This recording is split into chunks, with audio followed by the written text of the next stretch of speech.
I'm Brittany Lewis with Forbes Breaking News.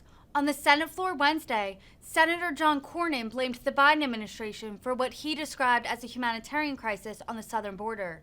Cornyn said that he, along with fellow Texas Republican Senator Ted Cruz, are visiting the Rio Grande Valley later in the week with other GOP lawmakers. In recent months, there has been a surge of migrants at the southern border. Cornyn said, quote, "President Biden's policies are the driving force for this crisis." Border security continues to be a hot-button issue between Democrats and Republicans going into the midterms. Here's more from the Texas senator. Senator for Texas. Mr. President, during my time in the Senate, I've spent a lot of time learning from folks who live and work along our 1,200-mile border with Mexico about the challenges that region and that border presents. I've worked with local leaders who know the advantages and the challenges of living along an international border better than anyone else in the country. Of course, I've spoken with a number of Border Patrol agents. These, of course, are frontline law enforcement officers, as well as our local sheriffs and others who have come face to face with human tragedy, exploitation, and many other forms of heartbreak and hardship. And I've learned a great deal from the non-governmental organizations, the so-called NGOs, that go above and beyond the call of duty to care for the migrants who often arrive sick, abused, and malnourished. When it comes to border security and common sense immigration policies, the input of these experts is invaluable. It's irreplaceable. Later this week, I will be traveling back home to the Rio Grande Valley, along with a number of my Republican colleagues, so that they too can learn from the true experts about the border crisis. Senator Cruz and I are leading a visit to the Rio Grande Valley to receive an update on the current state of circumstances at the border. I know with everything happening here in Washington, D.C., and around the country, it's easy to lose sight of what's happening on the border, the humanitarian crisis that's occurring at the border. So I want to remind anybody who's listening about what we've seen over the last 2 years during, well, actually it's the first year and a half of the Biden administration. For a year and a half now, border communities have been overwhelmed by the sheer number, the volume of migrants crossing the border. Since President Biden took office, the Border Patrol has encountered nearly 3 million people along the southwest border. That's almost an incomprehensible figure, and it's far from the normal situation. Let me provide a little historical context. At this point during the Obama administration, an average of about 46,000 migrants were apprehended each month along the border. 46,000 during the Obama administration. During the Trump administration, that number was cut in half to 24,000 migrants every month. But during the Biden administration, so far, that figure has skyrocketed. On average, more than 185,000 migrants cross our southern border every month. That's 7.5 times more than we were just seeing a few years ago. And there's no question, certainly in my mind, and I don't think any rational review of the facts would lead to another conclusion other than that President Biden's policies are the driving force for this crisis. The president ran on the promise of policies that would lead to this exact result. And we've heard stories from migrants who explicitly came to the United States because of the signals the federal government is sending that if you can make it to the border, you're going to be able to make it into the interior of the United States. But even though the president's policies have encouraged many people to make this dangerous trip from their homes across the border, particularly in temperatures like we're encountering in Texas now, where for the last 33 days we've seen 100-degree plus temperatures. These migrants are coming from their home traversing huge expanses of land and showing up at the border, if they do show up, as I said, sick, dehydrated, suffering from assault. And the fact of the matter is, if you visit Brooks County, Texas, where they have, where Falfurrias is located, they have a Border Patrol checkpoint.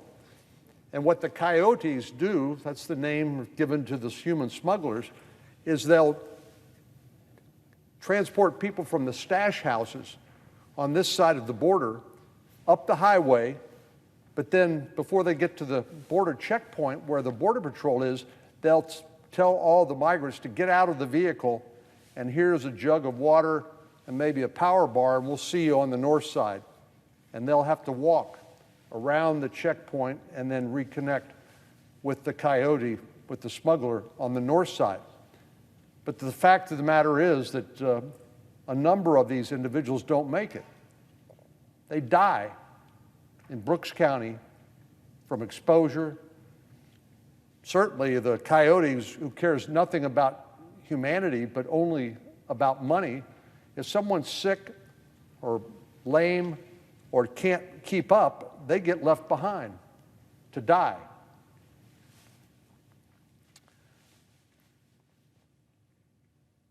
Well, it's clear, too, that this administration has failed to prepare for what I think most people could have predicted, given the green light that the Biden administration has posted at the border, welcoming anybody and everybody who wants to come to the United States from anywhere in the world without complying with our immigration laws.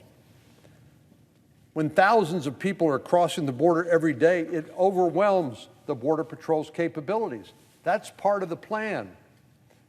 Because when thousands of people overwhelm the Border Patrol at the border, many of them have to go away from the border for paperwork, to process unaccompanied children, and to perform other tasks. And so they're not there when, guess what? Here come the drugs. Last year alone, 108,000 Americans died of drug overdoses. Virtually all of those came across the southern border. The one that we're most concerned about now, but we're concerned about all of them, are opioids, synthetic opioids like fentanyl, which are enormously powerful and have resulted in the death of far too many Americans. And part of that is because of the border crisis. Now, the drug cartels make a lot of money doing this. The human smugglers charge $5,000, $10,000, $15,000 a head to bring people across the border. This is a huge money-making criminal enterprise. But in response, the Biden administration has failed to prepare and failed to embrace policies that would deter people from making this dangerous trip in the first place. Last fall, I visited in the Del Rio sector with a group of about 30 Border Patrol agents at their muster. That's their meeting right before they're deployed out into the field. When they were asked to raise their hand if they would be working out in the field that day patrolling, not a single hand was raised. These men and women who would normally be out on the front lines stopping dangerous people and drugs from sneaking across the border, they're filling out paperwork. They're watching unaccompanied children. And they're transporting migrants. This is part of the cartel's plan. It looks like, to coin a phrase, we're playing checkers when they are playing three-dimensional chess.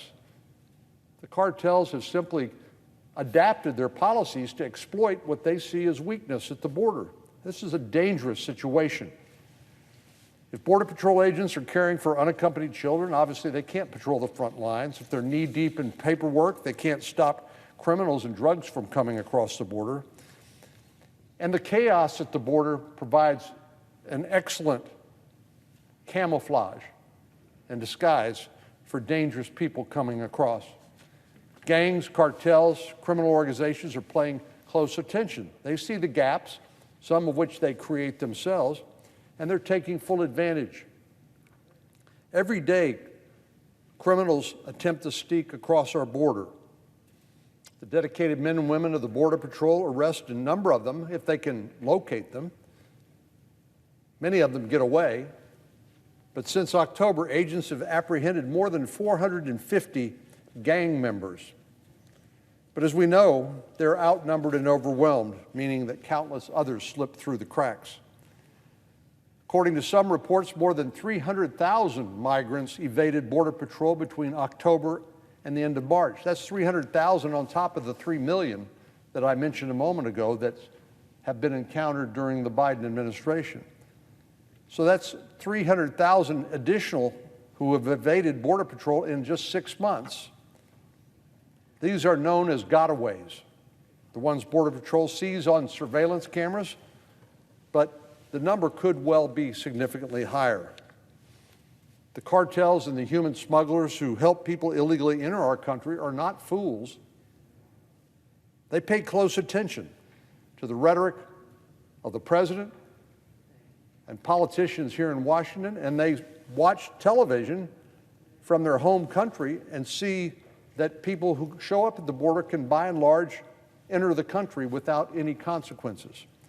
They know our immigration laws better than the average American, better than the average member of Congress, and they know how to exploit them to their advantage. They'll flood the system in one area to distract the Border Patrol and take advantage of the security gaps. This is an important point. These cartels and criminal organizations are what one Border Patrol agent called commodity agnostic. In other words, they're in it for the money. If they can make money by smuggling, by trafficking in young girls or in economic migrants or drugs, they will do it because that is why they exist, because of the money they derive from their crimes. As I suggested, one of the biggest money makers is drug trafficking. Since October, Customs and Border Protection have seized more than 7,700 pounds of fentanyl and more than 120 pounds of methamphetamine. Add in the other drugs, cocaine, heroin, and other dangerous drugs that have been seized, and you have 440 pounds of drugs that came into our country in only 8 months. And that's just the drugs we were able to locate and confiscate. These criminal groups also profit off the backs of migrants. Again, to them, a migrant is not a human being. It's a commodity. It's a moneymaker, a way to wring a dollar out of somebody else's misery. And a couple of weeks ago, we received a tragic reminder of how ruthless these criminals are. Smugglers abandoned a tractor-trailer packed with migrants in San Antonio, my hometown, leaving the truck to bake in the Texas heat. 53 migrants died in what has been described as the deadliest human smuggling incident in U.S. history. It's a devastating reminder that this isn't about politics. Lives are actually on the line. President Biden has talked about the need to treat immigrants humanely. I agree. This isn't about treating them inhumanely, but 53 migrants dying in the back of a tractor-trailer rig in a 100-degree Texas temperature is not humane either. Migrants are dying, drugs are pouring into our country, and all the while, these criminal organizations are getting richer and richer. I don't know how President Biden and Vice President Harris look in the mirror, knowing that this is happening on their watch. I do know that President Biden and Vice President Harris have not been down to the border and talked to the same experts that I've learned from over the years. I think they would learn a lot. I would welcome them if they decided to come. Instead, the president has sent a signal to the cartels and human smugglers that they can continue to abuse, rape, and get rich off of vulnerable migrants. We've even seen some in the administration villainize the dedicated law enforcement officers who are trying to keep our communities and our country safe. And despite the record-breaking levels of migration, we know the president still refuses to visit the border. He's in the Middle East. He's visiting Mohammed bin Salman and other officials in Israel and elsewhere, but he won't go to the border where this crisis is happening, in large part because of his failed policies. So, Mr. President, as I said, throughout my time in the Senate, I've learned a lot from these dedicated leaders in border communities who deal with this crisis firsthand. Their input has been invaluable to my work in the Senate, and I look forward to seeing some of these folks later this week and introducing them to a number of our Senate colleagues. I yield the floor.